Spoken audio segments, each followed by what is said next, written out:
Alright, our three students we're going to have here tonight, Chandler, Erika, they're both seniors, and I thought they would provide a unique perspective on our trip. And then also we have what I call an upcoming sophomore with Amberlee who's going to share a different perspective on their first high school mission trip. So I'm going to let them share about our top three projects that we had, and then I'll close this, okay? Come on over. Alright, well, I got up there Saturday night, and the next morning we went to worship, and after that we headed our way over to Carnival, as you saw in the video. There were about 300 families there. We ended up getting there around 3 o'clock, and me and a couple of my group, we got assigned to go canvassing, which we took the flyers around, and we just went door to door in the neighborhood. And it was literally, there was a parking lot right here, we just went about 2 blocks on the side, and we just ended up handing flyers out. And it was really cool to see this place, like, it's kind of a rough part of town. And we're going around, just walking around midday, talking to people, and it was just, you'd see their faces light up when we just say hey to them. And then you'd say, hey, there's a carnival going on a block away at the parking lot, and they were just excited about that. Like, really? When? And like, I was expecting, if I got somebody offered me a carnival, I'd be like, I don't know. But these people, I mean, I was offering, and they were like, yeah, sure, what time? I was like, 4 to 7. And when we ended up working it, they showed up. It was so cool. I mean, like, Pastor Zach he said it was this part of town, they felt like no one cared about it. So I guess when we came in, just shared with them a carnival, they just loved it, and they soaked it up. And, like, if you saw the video, there were about 300 people there. What we did, I was assigned with, others worked the moonwalks and, like, the games. I was assigned with family information cards. When they walk in, you get their information so Gateway can contact them so they can get them plugged in with their church.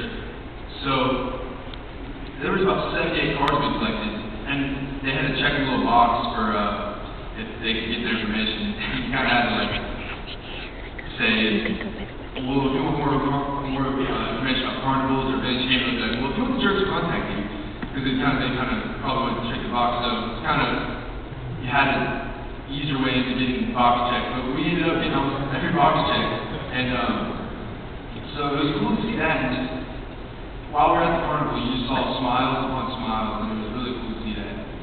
Also, what's what we talk about? At high school, I've gone on all these mission trips. I've been a part of them, and they've been a big part of my life. I remember, I think it was sophomore year, we were up in Hoboken, and I remember Chris High. Everywhere we go, it's like a kind of a church member helping out, and I've kind of felt called to plant churches. I'm not sure. Every time we go, it's like a new question comes up, a new call I'm not sure about, and this time I kind of saw how hard it was for them, and they were meeting in a comedy club all hard, and it's like 300 people capacity. I was like, man, how can they do this? It's really cool to see how they affected the community and how just people at the carnival, I mean, how they affect lives and how they get booked to people and share love just with the community. I thought that was really awesome. So, thank you for visiting us in Cleveland. Woo! Woo!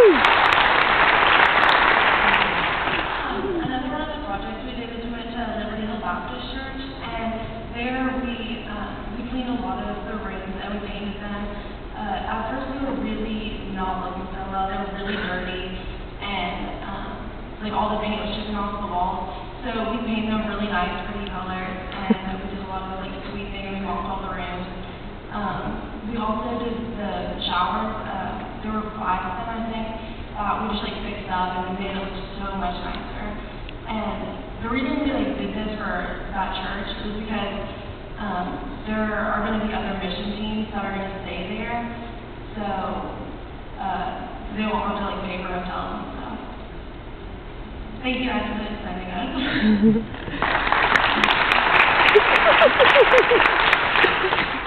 So the last project that we're going to talk about is we went downtown and we planted trees along the sidewalk in front of the community. And our plan was to plant 14 trees. And so before we started planting, we prayer walked a little bit and prayed over each tree, right? Just for God just to, show up and use these trees for people. So we started planting, and about like 10 minutes into it, I know my group and I think 3 other groups ran into these huge tree stems that were not supposed to be there. grind them out for us so we could plant the new trees, but that didn't happen. So we were a little discouraged, you know. We had just started, and Satan had already kind of threw us a curveball a little bit with just these tree stumps, and we couldn't do anything about it. But we kind of pushed through it, and we ended up getting 10 of our 14 trees planted anyway. And so it was really cool, and we had these little plaques that said this tree was donated by Gateway Church that we would put in each tree. So that way when people walk by, you know, they could see that Gateway Church is, you know, trying to help out the community. And I remember looking up when we were planting the trees and just seeing people look out the window and just, you know, watch us, like notice that something different was going on. And we had some people stop and ask us, you know, like, what are you doing? Why are you planting trees? And it was a very cool witnessing tool. We got to start a lot of conversations and just have many people come up and talk to us and ask us about these trees. So they're big trees and they're going to be there for a long time. So it was cool to be a part of that experience. So thank you guys for sitting with us.